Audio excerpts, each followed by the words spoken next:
One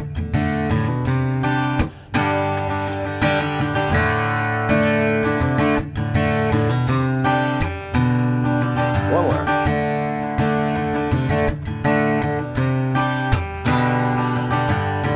Hi everybody, welcome back. Shane here with you from Guitar at Work. This is Kenny Wayne Shepherd's Blue on Black. Really cool song. Really, really cool song, and some nice little moves in there to keep us honest, keep us pushing forward a little bit. Thank you for coming back. Thank you for subscribing as well. There'll be an opportunity to do that, I think, in the last 15 seconds of video, or you can do it at any time, actually. It's been fun to watch the numbers go up, so I thank you for that and all your comments as well. This guy here, we've got your song sheet. Hopefully you can download that from ShaneSimpson.com, free. And this is starting out with a D chord here. Starting out with a D, kind of a special D. I'm going to remove my middle finger from that guy. It doesn't need to be there. Now we call this, internet speak has become a D5, which means we're only going to play the D string, the G string, and the B string on that guy. That makes it a power chord. No need to go into the theory behind that for now. We'll do that another time. But this is D, and I'm only hitting the D, G, and B strings. It gives it a rockier sound. Because that chord is neither major nor minor. The note in question that would make it major or minor is on the high E in this case, and we're not using them. So D, like that. Now I can take a little practice to aim that guy, so that I don't, if I happen to overshoot with the right hand on that guy, I tend to try to mute that high E with my first finger. And it's not difficult to do. It's got to find a spot where it's dead, like that, just dead. So if you happen to hit that high E, it's not going to be a bad sound in there. It wouldn't be terrible anyway, but you want to keep them out of there for now. So this D5, you're seeing on your sheet there, 2 attacks on that guy, meaning 2 strums going to go down, down. My middle finger, who's currently doing nothing, you're going to see a 3 on your sheet. He's going to play the 3rd fret here of the A string, like that. And I'm going to get rid of him now and play that same D5 chord. Okay, so in time we have this. Okay, there we go. Let's do that again slowly. 3, 4, and a... Okay, there so far, hopefully. If not, just stop tape and just go piece by piece. Make good use of your stop and rewind button. Here it is again. D5. And there we go. Now you're going to see a little 0-2 on your sheet there with a little slur marker. That's a hammer-on in this case. I'm going to take my first finger off like this. Play the open A string. That's the 0 we're talking about. And then hammer on the 2nd fret of the A string. So that, again, we're going to start from the D and do this. And then 2nd finger. Here we go. Now it's going to go from there to C add 9. I'm going to play the bass note first, and then strum and up. Okay, that's a lot coming at you. Let me do all that again slowly. Here's your D. Middle finger is going to play a bass note. He's going to come off of there. Here's your D again. Now open A, hammer on 2nd fret with that 1st finger, and then I'm going to go middle finger, play the bass note of a C add 9, assemble the C add 9, and come in with an up. Good. Now as we're doing it in what I'll call step time as we're assembling it here, it may not feel coordinated, it may not feel rhythmic just yet, but of course not. We're just putting the pieces together. We'll tidy it all up in a minute here. So here's D again, D5. Middle finger coming in. And then I'm going to hammer 0-2 here. Notice my ring finger has stayed, and then middle finger to a C add 9 on an upstroke. Good. Now taking it one step further, now I'll do a slap.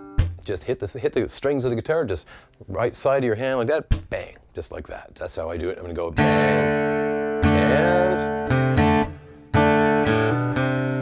boom. Now lastly here, there's a G on the downstroke. So 2 ways to play this guy. I'm going to do a simple way first, and on a G, I'm just going to strum a little bit to fill up that time. Then just after that, come back and there's a little bass line there we can use as well. But just simple version here first, and then we'll do the other. Here's D again slowly. 3, 4, going down, down, middle finger here. 0-2 hammer. C add 9 upstroke, slap, and then G on the down. I'm going to fill the rest of this G bar with an up, down, up, down, up, down, up. There we go. Let me play it slowly in real time all the way through. It's going. And up, down, up, down, up, down, up.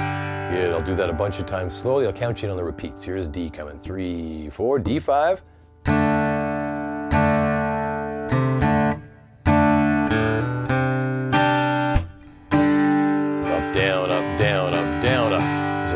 3, 4, D5.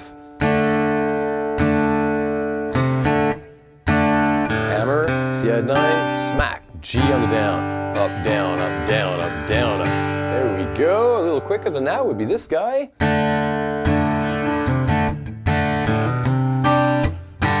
Down, up, down again.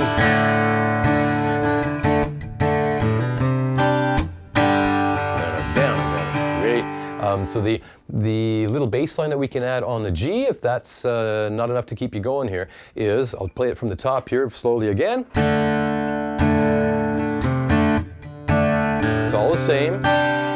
And when I first hit that G, for the trickier version here, hit it with a G/B. In other words, don't play that middle finger here on the low E string. So as you come in to the G, arrive without that middle finger, and then add them. So if I take it from the top, it'll sound this way. Here it is. What was that? So I'll play that bass note, 2nd fret, and then an upstroke, and then play the G bass note, and then an upstroke. Okay, so in real time,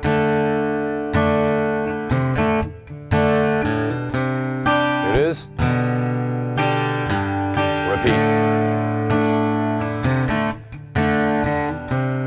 Here it is. Again.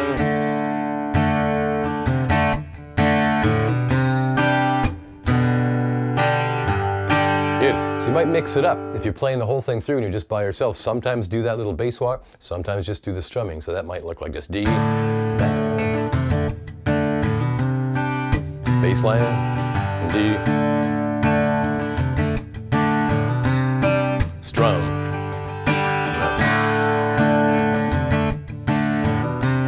There we go.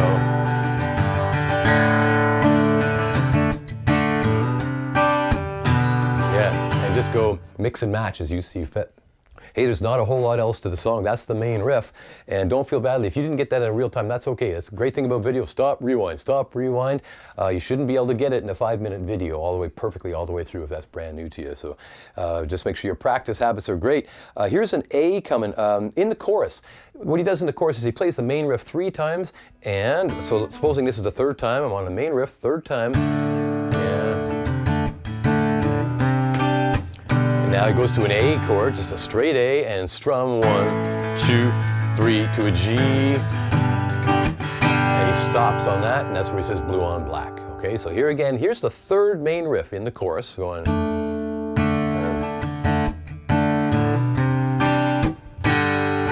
A, 1, 2, 3. Here's a G. And he stops on that G, and then blue on black, and he's back to the main riff. Riff. And in the solo, the only difference in the solo is that it's over the main riff. You keep playing that main riff over and over again. And I'll call it a tag. Tag can be many things, but tag is often a way to end a section or introduce a new section, or whatever the case may be. In this case, he goes to an F, then he goes to a G, then he goes back to an F, then back to a G. So F, G in the solo. So main riff a whole bunch of times. This guy. I'll do it one more time. Here we go, F, 1, 2, 3. Here's a G, 1, 2, 3. Back to F here, 1, 2, 3, G, 1. And back to the main riff.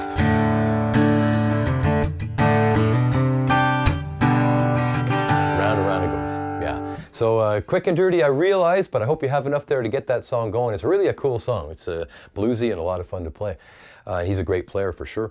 So come back and see us soon. Hopefully you'll see a little coffee mug somewhere around over my head or something like that, and that'll be asking you or giving the opportunity to subscribe, which just means you find out when new videos are coming. So it's really fun to watch those numbers go up, and I'm enjoying your comments, or at least most of them anyway. Thank you for that. We'll see you again soon. Bye-bye now.